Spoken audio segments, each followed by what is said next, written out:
అయితే ఆ తర్వాత మహిళను దూరం చేసుకునేందుకు సీఐ ప్రయత్నించారని ఆరోపణలు వచ్చాయి. అంతేకాకుండా మహిళకు సంబంధించిన వీడియోలను అడ్డుపెట్టుకుని డబ్బులు వసూలు చేసినట్లు కూడా ఆరోపణలు రావడంతో పోలీస్ శాఖ విచారణ చేపట్టింది. ఈ వ్యవహారంపై ప్రాథమికంగా వివరాలు సేకరించిన అధికారులు పోలీసు అధికారి స్థాయిలో ఉన్న వ్యక్తి ప్రవర్తనపై వచ్చిన ఆరోపణలు తీవ్రంగా పరిగణించారు. దీంతో ప్రస్తుతం వీఆర్లో ఉన్న ఇన్స్పెక్టర్ శ్రీనివాసులు రెడ్డిని సస్పెండ్ చేస్తూ ఉత్తర్వులు జారీ చేశారు.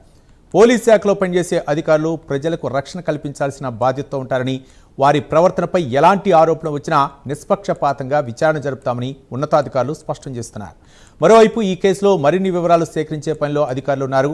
ఆరోపణలకు సంబంధించిన ఆధారాలు, ఫిర్యాదు అంశాలు, ఇతర వివరాలను పరిశీలిస్తున్నట్లు తెలుస్తోంది. విచారణ పూర్తయిన తర్వాత తదుపరి చర్యలపై నిర్ణయం తీసుకునే అవకాశం ఉంది. చెప్పు. ఆ ఫోటోలు వీటోలన్నీ అడంటాడు ఇచ్చేసినావు. ఓకే, దాంట్లో నేను ఒక్కనేం లేను. ఓకే, అది చూసుకో జాగ్రత్త. ఏంటి అది చూసుకో జాగ్రత్తగా. ఓకే, అవునా? ఆడపిల్లవు కదా. ఓ, ఈ రోజు ఆడపిల్లని గుర్తుకొచ్చినానా? రోడ్డు మీద కొట్టినప్పుడు రాలే? మీ ఇంట్లో బట్టలు ఇప్పి కొట్టినప్పుడు గుర్తు రాలేదా?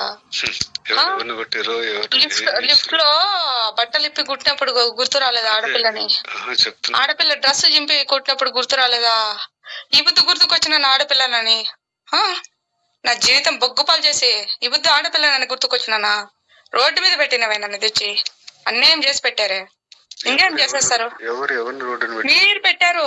మీరు నా జీవితాన్ని నాశనం చేసి రోడ్డు మీద పెట్టావు. ఇక చూసుకుందాంలే. మదేమో నాకు పోతే పోనీ, నా పరువు ఏమైతుంది? పరువు పోతే పోనీ. ఇన్ని రోజులు అదే కదా నువ్వు అన్నావు. నువ్వు పిక్కోపో, నువ్వేం పిక్కుంటావు పిక్కోపో, ఏం చేస్తావు చేసుకోపో అన్నావు కదా. పోనీలో వదిలే, ఏదైతే అదేమని పానాలు పోతాయి అంతే కదా.